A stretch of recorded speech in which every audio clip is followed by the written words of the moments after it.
Judge? Attorney. Opo ka. Maraming salamat. Thank you. Attorney, ano na nga palang balita dun sa kampo ni Mercy? Nakakita na ba sila ng bagong financier? Problemado pa rin sila pagdating sa pera. Pero hanggang dyan lang alam ko. Dahil di na nila ako sinasama sa pagpaplano nila. Alam kasi nila na tao mo ko. Bakit hindi mo patunayan sa kanila na tao nga kita?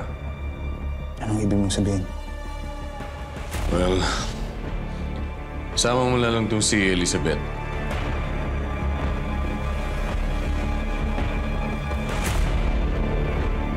Huwag kayong babalik dito hanggat wala kayong report tungkol dun sa kung ano man ang pinaplano ng anak ko. Dahil nasisigurado ko, meron na namang bagong niluluto yan.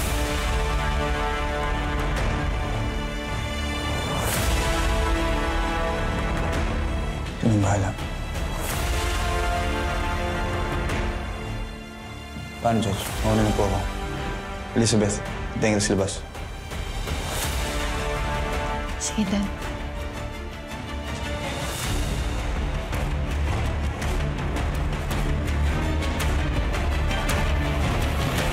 Jay Caparas, lumahod ka sa lupa.